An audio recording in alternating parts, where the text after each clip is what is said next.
Hello, my name is Ethan Crandall, and the presentation you're watching now is a portion of my undergraduate current thesis project titled Vidas Entrelazadas, a translocal comparison of the political and conscious rap music of 1990s New York City and Santiago de Chile. At the root of my project, I seek to answer the following question. How does the politically charged rap music and scenes in Santiago, Chile, and New York City compare in the 1990s? In order to answer this, I've been conducting analysis of academic articles and rap albums related to both Santiago and New York City in the 1990s, even meeting Chilean rap scholars during my current study abroad program to understand further the role of critical discourse given each city and country's political history and social dynamics, as well as highlighting the transnational and translocal flows of influence between the spaces and contrasting the differing racial and social economic divisions found in each rap scene. To set the stage, the 1990s was an incredibly important decade for Chile, the United States, and hip hop culture all concurrently. Chile saw the end of its 17-year military dictatorship in 1990, the following democratic transition, and the beginning of Chilean rap. There was increasing inner city poverty and racial tensions beginning to boil over in the United States, and hip hop experienced its widespread international diffusion. Also, there was the quote unquote golden age of conscious rap music, and it saw the rise in popularity and commercial prioritization of gangster rap in this decade. Reflecting on the field, hip hop studies generally has become a more developed discipline in the last few decades, yet there's still like substantial comparative transnational and translocal works. Further, academic research on Chilean rap particularly is less developed, and there only exists one published project comparing American and Chilean rap. In turn, my project centers ideas of consciousness and what's called knowledge of self in hip hop culture, which is the process of self-recognition and self-determination to better one's community. These ideas are foundational to rap and hip hop culture everywhere, but especially present in the critically political and social rap music, as I found from the artists I'm analyzing and comparing. Although there was a difference in age, maturity, and commercial opportunity of the hip hop cultures between Chile and the United States, given that American hip hop started in 1973 and didn't reach Chile until the late 80s, and Chilean rappers didn't start making music until the 1990s, I propose that 1990s Chilean rap music from Santiago was more expressively political than American hip hop, particularly in New York City, due to the following factors. First, Chile's political history with the leftist political music movement called Nueva Canción that lasted until the coup in 1973, which was then followed by a repressive 17-year military dictatorship. And secondly, the young age of hip hop culture at the time in Chile, which is linked to the lack of commercial interest in the early 1990s, and also the influence of American rap groups like Public Enemy and Boogie Down Productions, who are known for being very expressively critical in their music. What I found thus far in my research is that both American and Chilean political and conscious rap can be divided temporally in half, where in the United States, the early 90s was understood as the golden and black conscious era, and in the late 90s began the American conscious rap underground as a result of the industrial prioritization of gangster rap music, promoting what scholar Matthew Aware describes as, quote, sensationalized images of black violent criminality, unbridled sexual potency, and conspicuous consumption in both content and style, unquote. In the Chilean context,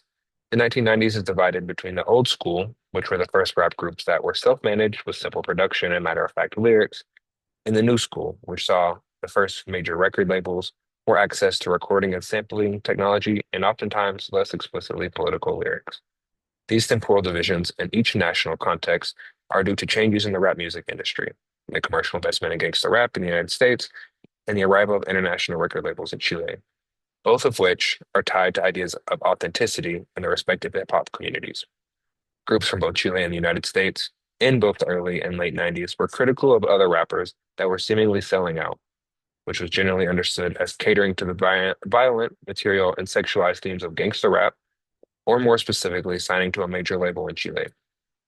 And even though the commercial opportunity for rap music is temporally inverted in each scene, where political and conscious rhymes had commercial investment in early 90s American rap and late 90s Chilean rap, while absent in early 90s Chilean rap and late 90s American rap, the rap scenes and music are translocally comparable between Santiago and New York City, as they follow similar sonic trends and changes in the kind of discourse that they put into their music. However, The Chilean and American rap of the early 90s seems to be more alike, as there was lesser sonic variation in terms of lyrical cadence and sample materials, as well as similar kinds of militant discourse and ideas of authenticity in the culture at the time. For example, groups like Long Island's Public Enemy and Barrio Renca's Panteras Negras both were groups active in the early 90s that were explicitly critical of their respective governments. Public Enemy criticizing the police brutality, surveillance, and standard of living of Black New Yorkers, while Panteras Negras dissented against the brutality of the National Chilean Police Force, along with the precarious standard of living for lower class Chileans and lingering effects of the dictatorship as the country was in a period of democratic transition. Meanwhile, in the late 90s, I've had a harder time making direct comparisons of artists between contexts in each given country's differing relationship with music industry expectations. However, to lay them out, in Chile, there was Maquisa, a group of middle-class returned children of Chilean exiles that called for both continued political pressure on the Chilean state and reflected on their own lives and feeling without a place to call home and having trouble being accepted into Chilean society completely. Another example was Tiro de Gracia, the first Chilean rap group to receive an international record deal, who was also critical of Chile's colonial and dictatorial history. Meanwhile, they were also more willing to embrace drug use and sexual desires in their songs, which the Chilean old school was very disappointed about. In the, in the United States and in New York specifically, there were newer acts like Black Star from Brooklyn, New York, who reflected on Black consciousness, rejected stereotypes, and criticized the systemic neglect they felt, and already established groups like De La Soul, who criticized the trajectory of the rap music industry given the popularity and commercial prioritization of consumerist, hostile, and indifferent rhetoric in gangsta rap music while boasting their own lyrical ability and longevity. To wrap up, the Chilean and American conscious rap scenes were both very comparable due to sonic trends and industrial changes, and yet incredibly distinct given the different political histories and social context in both Santiago, Chile, and New York City in the United States at the time. The groups of the early 90s between Santiago and New York seemed to be more closely paralleled than those trends locally in the late 90s due to technological advances and availability, ideas of authenticity in each rap scene, and the direct sonic influence that these early American groups like Public Enemy had on the foundational Chilean groups like Panteras Negras.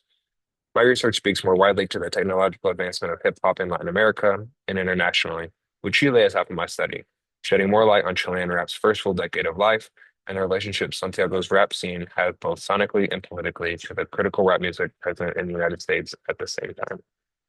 Thank you.